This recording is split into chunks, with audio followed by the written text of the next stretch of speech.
There is something reassuring about our Torah and Haftarah readings for this week. Some things stay the same, but other things change. We remain in a time of uncertainty, of extended lockdown, of only being able to guess at what the future will look like for any of us, whether we will be allowed to venture beyond the thresholds of our homes in the next few weeks or months, whether our children will return to school, and if they do, how that will happen, and how universities will open their lecture theatres and libraries, their common rooms and bars, when the new academic year gets underway. And of course, here at the LJS, what will life look like for us? Some things may stay the same, but other things may certainly have to change. KEDOSHIM, our Torah portion, therefore is timely and appropriate. This section, taught Rabbi Iyyar in Midrash, was spoken in the presence of a gathering of the whole assembly, because most of the essential principles of the Torah are attached to it. They flow from it. Daber el kol kahal b'nei Yisrael, kedoshim tihiyu. Speak to the whole community of the children of Israel and say to them, you shall be holy, for I, the Eternal One, your God, am holy. The Khatam Sofer, Rabbi Moses Schreiber, one of the greatest Talmudic scholars of the late 18th and early 19th century, and a vigorous opponent of progressive Judaism, remarked that the chapter begins with these words to teach us about the nature of holiness. Spoken to the whole assembly of the Israelites, the Torah is not teaching us to be separate, set apart, and distinctive, nor is it instructing us in the laws of Nazirut, the concept of being a Nazir, an individual who takes vows of abstinence and sets themselves apart from the rest of the community. But he says this passage speaks rather of holiness in the heart of the community. You shall be holy in the midst of the congregation, he says, mingling and mixing among all God's creatures. I only really began to understand what was meant by this commentary a few years into my rabbinate.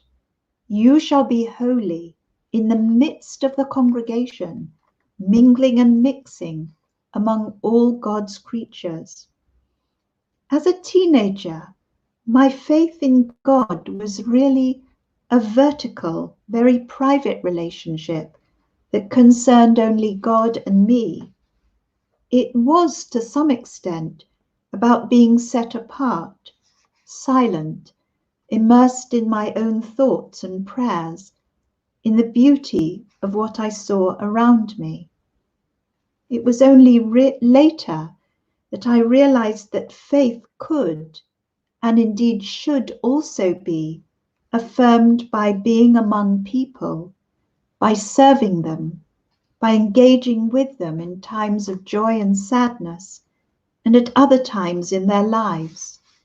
It was a hard but necessary transition to realize that God didn't necessarily want seclusion and isolation. On the contrary, God intended human beings to live with and among each other, and to deal in the best possible way with the challenges and privileges of our relationships, and to set right the defects of our society. Today, this commentary requires a further stretch, for our community life has changed radically. How can we mix and mingle among ourselves in order to sanctify God's name when we are required to self-isolate? I miss those brief encounters on Shabbat mornings, chatting to children or individuals on the way to our Rimon classes, or greeting people in the foyer as they arrive for the services. I miss the gathering of staff members in the kitchen, catching up with everyone. Right now, my faith is channeled into hoping and believing that these words are not falling on fallow ground, that someone is out there listening. My hope is in the little faces of children looking at their devices, all muted on Shabbat mornings at our online Rimon, led by Rabbi Alana and the wonderful teachers who have remained so committed and devoted to the LJS throughout the lockdown. I'm reminded of the verse in Exodus as God instructs Moses to make a sanctuary for the divine presence, not for God to dwell in its physical structure, but, as the Torah says, Asuli mikdash v'shachanti b'tocham, let them make me a sanctuary that I may dwell among them. The Kotzker Rebbe, Menachem Mendel of Kotsk, as if anticipating our own time, adds these words, "It is not written, let them make me a sanctuary that I may dwell in it, but rather let them make me a sanctuary that I may dwell among them, in order to teach you that every individual must build a sanctuary in their heart, so that the Holy One will dwell among them."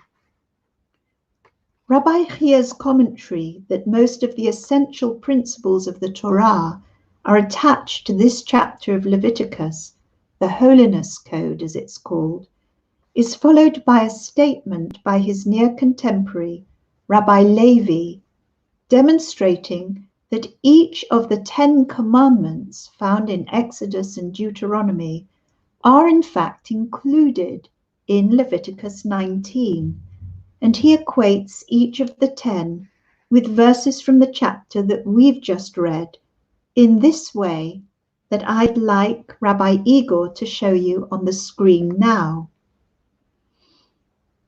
On the left are the commandments, the 10 commandments from Exodus 20, while on the right are the matched verses and commandments from Leviticus 19. You'll see that the order is a little different and some of the wording significantly different. You'll note that the 5th commandment, honor your father and mother, is expressed slightly differently in Leviticus. Revere your mother and father, a nice equalization of the respect the Torah requires children to have for both parents. While the commandment, the last one, prohibiting coveting your neighbor's property, is expressed positively in Leviticus as you shall love your neighbor as yourself.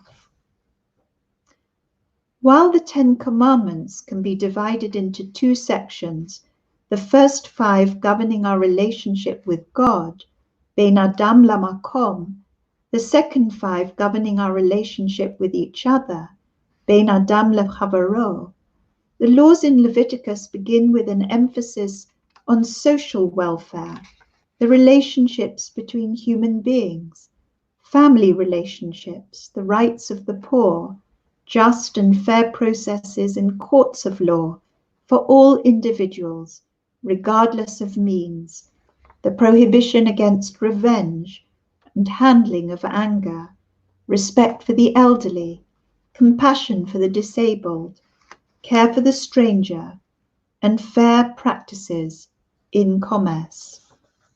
Thank you, Igor. How can we heed the Kotzker Rebbe's instruction to be holy in the midst of the congregation, mingling and mixing among all God's creatures?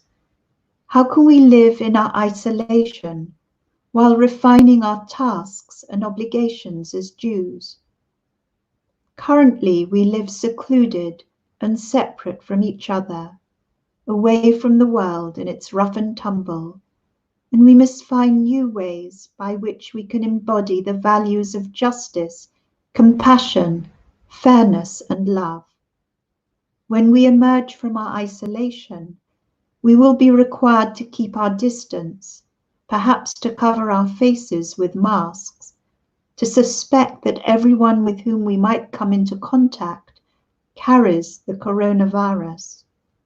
Yet our Judaism still requires us to aspire to this concept of holiness, love of our fellow human beings, care for the stranger, the need to address the immediate suffering of those far and near, and to ensure that the boundaries between rich and poor, homeborn and stranger, strong and weak, are removed, and that relationships are repaired. Some things stay the same, but other things change. We have been building our families and community in new and different ways, transcending physical boundaries. Now we must reach out further in accordance with those immutable principles of KEDOSHIM, to extend our capacity for love, compassion, and justice, and to find our own ways of mixing and mingling through our use of words, our gestures, our kind thoughts, and charitable acts, and to fulfill what Rabbi Akiva taught was the greatest principle of the Torah, V'ahavta l'reacha kamocha, love your fellow human creatures as yourself. Ani Adonai, I am the Eternal One.